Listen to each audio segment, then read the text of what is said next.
So today I'm continuing my ROWAN series, and my guest today is Educational Manager of ROWAN, Kerry Kimber. And Kerry is responsible for ROWAN Connect. Hi, Kerry. Welcome to my channel. Thank you so much for having me. Hello. So before we start with ROWAN Connect and like how all these things happen, I would like my viewers to know a little bit about you. So tell me about your story with fiber arts. Like, when did it all start? When did it all start? A really long time ago. So I grew up in a very creative household. My mum was a fashion designer. Before I was born, she was a fashion designer. And then she became a textile teacher. And then laterally, she was a textile artist, fine artist. So lots of embroidery and things like that. So I grew up in this house where the sewing machine was always out. There were always sewing needles, knitting needles, crochet hooks, yarn, threads. Everything was always out. We had a playroom. And that's, we could just play with the bits and pieces that were available. So I grew up knowing how to sew, knowing how to knit, having reams of paper, masses of paper that we could draw on. So it was just a very creative childhood. So it was sort of kind of inevitable that I would end up at art college. So I did a degree at Edinburgh Art College in tapestry. And part of that, I went to Baltimore and had a semester in Maryland Institute College of Art, where I learned about weaving and things. So again, and a bit of printing on fabric and that sort of thing. So it was all fiber related. So fiber has always been part of my life. So I think it's, in some ways, it's just always been there. However, there was a real turning point when I was a teenager, because my mum went to a workshop with Kay Fassett in Birmingham, and she came back just so inspired by what she'd learned. And she had all this wool, and she just said, we can do anything with this. It's nice to have a pattern, but you don't have to follow the rules. We can paint pictures with our yarn. We can do incredible things with colors. And she was so inspired that it was just so infectious. And that really sparked my love of knitting specifically over and above all the other fiber crafts. I just completely fell in love with it. So Kay Fassett was where it all began for me. Isn't it ironic, like, that now you work in the same company where Kay is still a designer? I know. I have to pinch myself because he's properly on a pedestal for me. It is amazing. Right. Can't believe it. When did knitting became like a main thing? Well, so knitting was a passion that was ignited at around that time. It kind of slipped off my agenda a bit when I was at art college. So I was doing other things, I suppose, but also it really wasn't very fashionable for a teenager or, then in my early 20s to be knitting. So I literally, if I did do any knitting, I would do it in secret because it was embarrassing. It was an embarrassing hobby. It's funny to think of that now, isn't it? But that's the way that it was. But then I remember after I'd had my family, so I was a high school art teacher for a bit, and then I did some wedding photography after I'd started my family. And then after I'd had all my children, I had 4, and I remember my youngest was about 18 months old. I was kind of thinking, I really ought to get back to work, really need to get back to work. What was I going to do? Was I going to go back and be a high school teacher? Was I going to go back to the wedding photography? And I remember sitting with a good friend of mine and just saying, I don't want to do any of that. I just want to sit and knit. And she said, you've got to listen to that passion and, try to do something that fulfills that desire to sit and knit. So that was, I then started to think about my career slightly differently. And I started to dream up this vision for a business that I could set up, teaching children to knit. And so that was the beginning of what is now Knitting for All. Well, did you use your own children as the guinea pigs for this business? Yeah, I really did. So by that point, I had a son who was 8 and another who was 6. I think I've remembered that correctly. And then I had 2 daughters as well who were much younger. And it was always very important to me to teach my kids to be creative in lots of different ways, but also, especially knitting, because knitting has been so important to me in my life.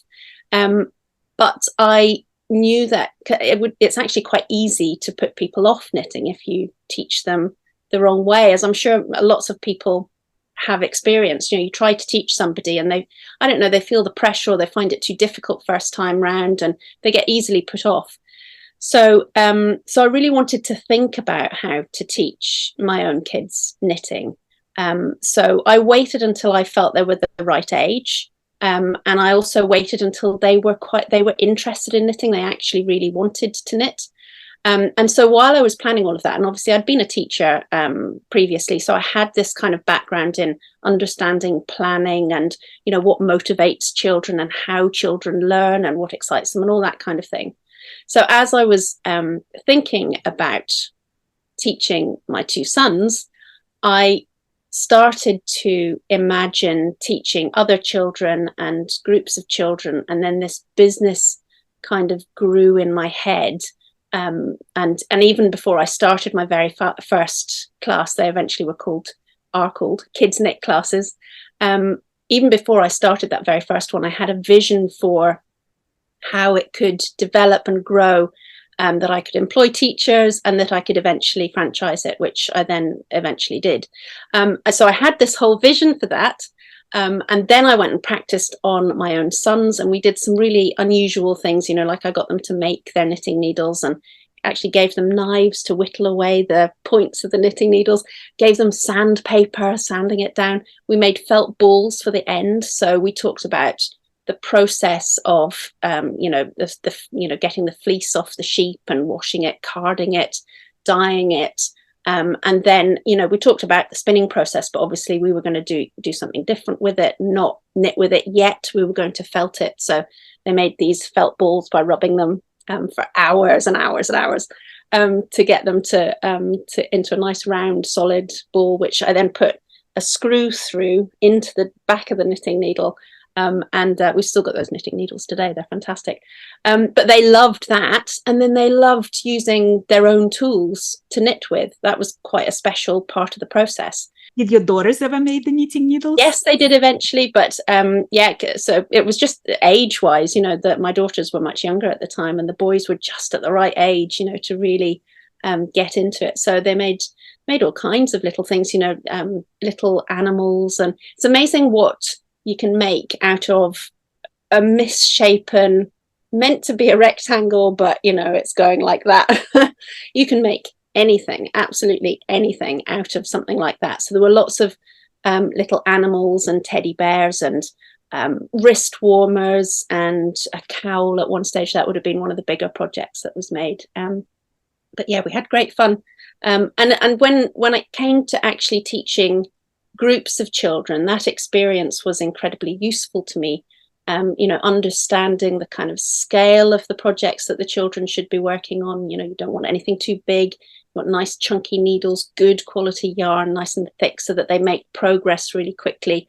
They get that sense of satisfaction from completing something. They feel capable, and gives them that sense of confidence in their own kind of creative capabilities with their hands.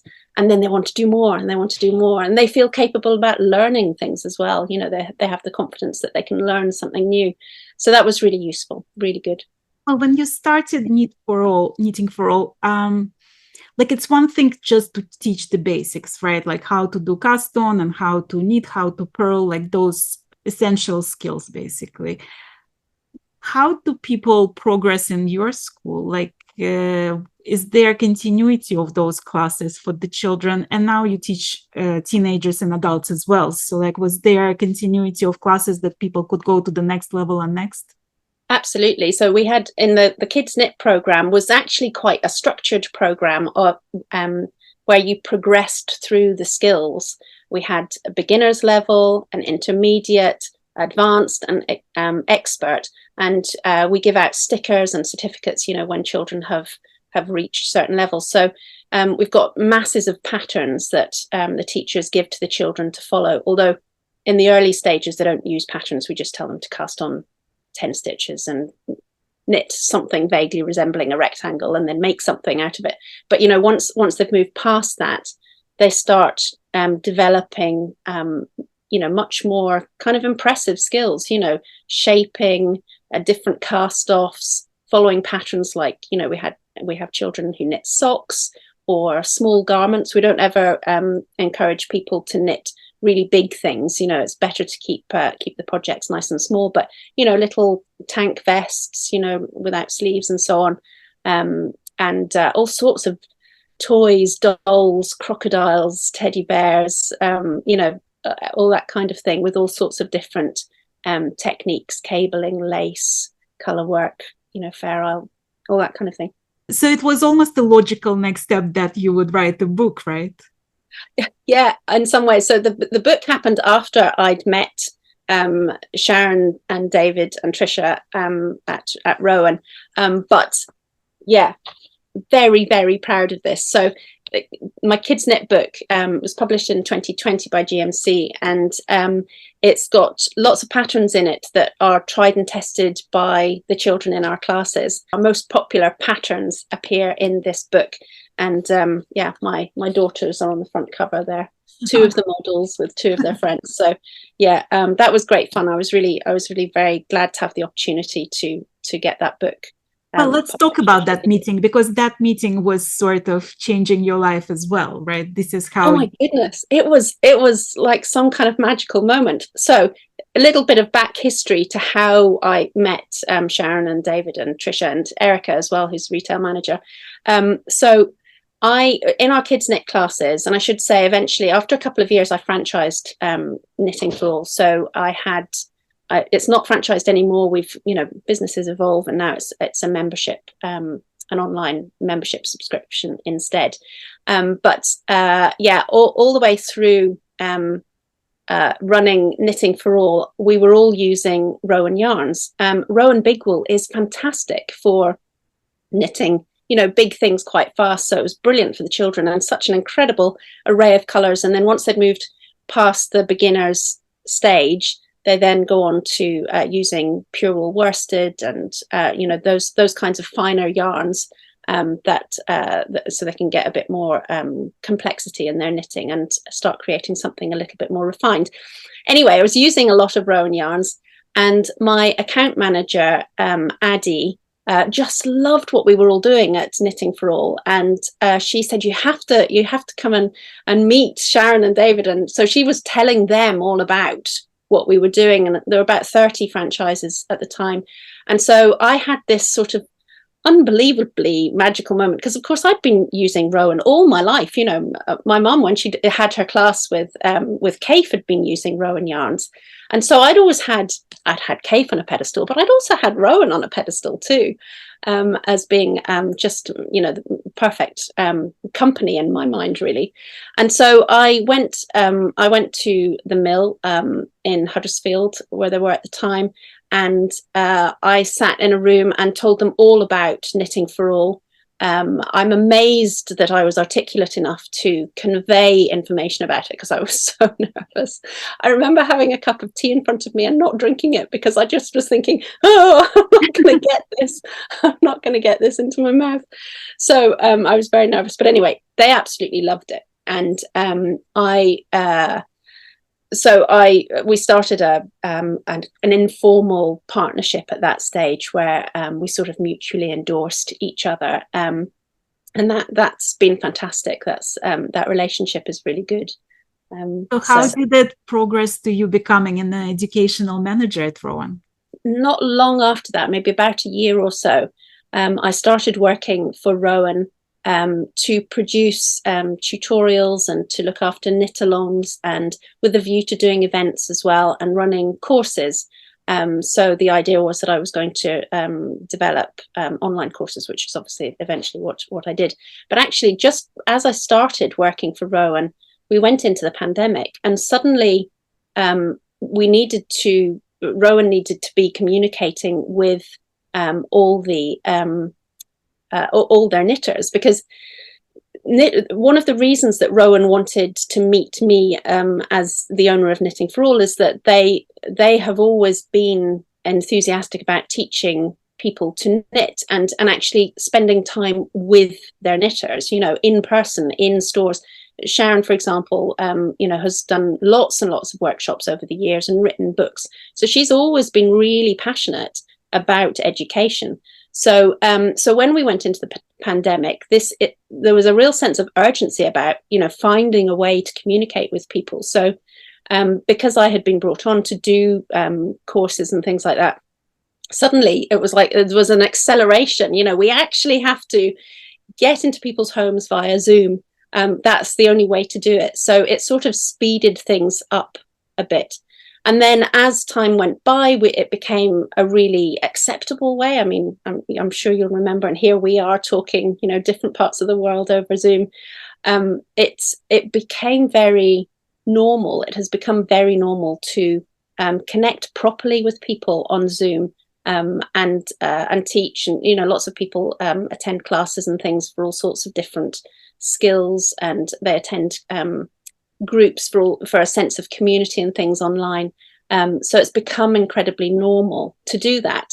Mm. And it's somewhere along that journey, the idea for Rowan Connect kind of came together. For a while it didn't have a name, but eventually it became Rowan Connect. And that was kind of an evolution of ideas from Sharon, who obviously had always been very passionate about education and had a vision for some sort of school of knitting, if you like. Then obviously my background from Knitting for All and being very passionate for education. And then also Tricia Malcolm, who I'd been working with quite closely. She helped, I should show you another book. Look, I've got another book here. She helped me to produce this book for Rowan, which is basic knitting skills. So we'd worked very closely, and she had ideas, particularly for the events that we're now doing. And so the coming together of these ideas is what has actually now evolved into what we see before us, which is Rowan Connect. Well, let's talk about Rowan Connect for people who don't yet know about it. What's the idea behind it, and like what can you do on Rowan Connect? What kind of events happening there? So we have a variety of different events. Sometimes we have just what we call a one-off event, and it'll be on a certain theme. So it might be looking at our new collection. So we'll have one in September when we launch the Autumn/Winter 23 collection. So we'll have a preview event. We'll talk to Sharon. We'll talk through the designs. David will talk through the designs. And that would be a free event for everybody to sign up for and come along to, and just get a little bit of inside knowledge behind the designs. It's always very interesting. So there are bits and pieces like that, a designer spotlight. We might showcase another company whose work we really admire. We've done collaborations with places like Dovecot Studios in Edinburgh. They had Kaif's Power of Pattern exhibition. So we had a digital tour of the exhibition for our knitters. So we have these kind of one-off single individual events throughout the year, quite a lot of them. And then we also have weekend events that used to just be Friday and Saturday, but actually the next one that's coming up is going to be Friday the 22nd, Saturday the 23rd, and Sunday the 24th of September. And at these we have, so you pay your registration fee, and then there are lots of complimentary sessions that you can attend that are included in that registration fee. So there's an interview with Martin Story. I'm doing an interview with Georgia Farrell, Designer Spotlight. We're going to talk to Quail Studios. There's an interview with Melanie Fallick, who's written lots of really interesting books actually about the importance of handcrafting and so on. There's a whole bunch of things. Oh, and another one that I'm really excited to sit through is with Jill Clark from Colour Me Beautiful. I don't know if you've heard of that organization, and she's got a really interesting story about how she discovered color for herself, how wearing color can make a real difference. So David's going to interview her, and we'll find out what color we wear can impact our lives, and people's perception of us, but also actually how we feel and so on. So those are going to be really interesting. And then we have optional extra workshops that you can sign up for, and there's an extra fee associated with those. So we've got brilliant tutors, Kate Atherley, Samira Hill, Zandy Peters. I'm not going to name them all. Chloe Thurlow, one of our designers, is doing a workshop, learning all sorts of things, finishing skills, intarsia. What else have we got? Can't even remember now.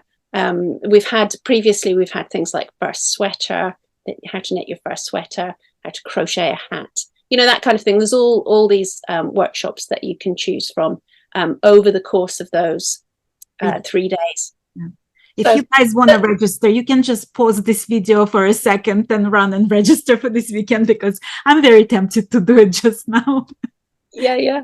Then the other thing that we do on those weekends that's worth mentioning is that we have what we call the Rowan Lounge, and these are sessions that they're complimentary. Part are you included with your registration fee, and these are sessions where you can just join in, sit and chat and knit with like-minded people. It's hosted by Linda Pratt, who is an expert on Rowan, and she has other members of the Rowan team popping in to help out.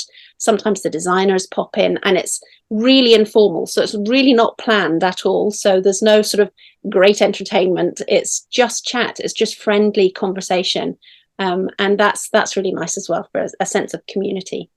Well, besides those ROWAN Connect weekends, you also have knit-alongs. Like I know Martin Story is running knit-along right now. How often something like this happens, and how, is it free to participate, or do people have to pay registration fee for those? So to answer the first question, they are from time to time. We have knit-alongs from time to time, and yes, free, completely free. So you need to sign up for it, and that's where you get your if you sign up on ROWAN Connect, you get your patterns and things. And then also for this particular one, it tends to vary how we do it, but for this particular one, Martin has recorded some nice little introductions to each of the releases, and I've recorded some tutorials where needed for some of the releases, and so once you've signed up, you get access to those things. So that's how that works. And we also have the occasional live meetup. So that's really fun. We do that online, and people get to do a bit of a show and tell their work. We had a really nice time with Georgia Farrell's last knit along. She did a sweater knit along called Textured Tiles. And so it was a traditional kind of knit along. You sign up for it, you get your pattern releases every so often with the next instruction. But something that we did that was a bit different is that every week during the knit along, we had a meetup for an hour. So Georgia and I would get together with all our knitters online, talk about the next release, discuss some of the skills. Georgia and I would demonstrate some of the different techniques involved. We'd chat about it, take questions, all that kind of thing. It was great. So we're doing a bit of that with Martin's one this time. It's a wonderful chance to actually get to talk to the designer and have the feedback from the designer, because usually, even during the class, you're not necessarily going to have time to ask questions, whereas here, because it's such an informal setting, you can ask questions and you can communicate with the designers. Yeah, absolutely. And something else that we're doing at the moment that is kind of along a similar vein and brings you really close to the tutors is we've got a summer school going on at the moment, and we've got 3 courses that are live. So we've got Lisa Richardson is doing one all about textures, learning to knit cables and do slip stitches and work in colour. Really beautiful. So it's over 4 weeks. And then Kate Atherley's doing one on finishing skills, and Samira Hill's doing one on brioche. And they're really good because you have 2.5 hours every week live. It's recorded as well for people, because life happens and sometimes you can't get to your class or whatever. So they are recorded too. But essentially they're live classes for 2.5 hours. And then in ROWAN Connect, in the kind of summer school hub, if you like, in ROWAN Connect, students can put comments and ask questions in that hub for that class, so that then the tutors can read all the questions. And then we have a separate Q&A session every week as well for an hour. So the tutor reads the questions, prepares the answers, might prepare another further little tutorial. Everybody comes to the Q&A session later on in the week, gets all their questions answered. And it's brilliant. It's a proper front row seat, making sure that everybody gets all the attention that they need and they make the progress that they want. They get all their answers to their questions and so on. So it's really working incredibly well. We'll definitely do it again next year. Well, I heard there is a very exciting event happening sometime in November. Can we talk about that? Yeah. So in November, we have decided that on Friday the 3rd of November, to be exact, we're going to do a free taster event. So this will be an opportunity for people to try out Rowan Connect if they haven't already. So we're going to have a few sessions that are like interviews, presentations and things. And then we're going to have a few workshops that are recorded. So there'll be workshops that have been held at previous events. So you get a proper kind of experience of what it's like at one of our events. So yeah, we're looking forward to that. So registration will be open on Rowan Connect soon. That sounds really exciting. I love the fact that Rowan places such a important value into education and into connecting with real customers, with people who use the Rowan yarn, because it's like this tells a lot about the company, that they not just produce something, throw it into the market and expect people to figure it out for themselves. Like there is education about the different kinds of yarns, what they best being used for, the patterns that use this yarn, and you get the chance of learning about techniques and meeting designers. So I feel like Rowan Connect is what makes Rowan so incredible. Yeah, well, thank you for saying that. But I would say one of the reasons that we do all that is that we all actually want to. So it's a relatively small team who work together at Rowan, and everybody is very keen on teaching. We're all very enthusiastic about communicating what we know and connecting with people. And it makes, for all of us, I think it makes our jobs really worthwhile when we know people are properly engaging with it. And I think we all see ourselves as we see it as being a good part of our roles is to engage with our knitters. Absolutely, yeah. Well, I'm gonna put all the information about Rowan Connect and all the links in the description of this video. So if you guys want to join and try it for yourself, you can either try it on that tester weekend, or you can join some knit along or a weekend at Rowan. So we're gonna put all this information in the description of this video, and try it for yourself. Let me know what you think and what you enjoy. And if you already are a member of Rowan Connect, tell me what you love about that. Thank you so much, Kerry. Thank you for being my guest and telling us your story and how Rowan Connect works. Thank you very much for having me. Thank you. I hope you are enjoying this series. It's really interesting for me to get to know how Rowan works on the inside, what makes it such a great company. You probably have seen my interview with David McLeod, who is the brand manager of Rowan. And I already posted an interview with a wonderful knitwear designer from Rowan, Georgia Farrell. This interview is the 3rd episode in the Rowan series, and I'm sure you loved how Kerry explained her role at Rowan and told us all the things about Rowan Connect. And next in this series is my interview with the designer Martin Story, where we're going to talk about his designs and also the knit along that's happening right now on Rowan Connect. September is going to be a Rowan month on Fiberchats, and I hope you're enjoying it. Thank you so much for tuning in. Please consider subscribing to my channel and leave me a comment of what you think about this series. And until next time, happy crafting.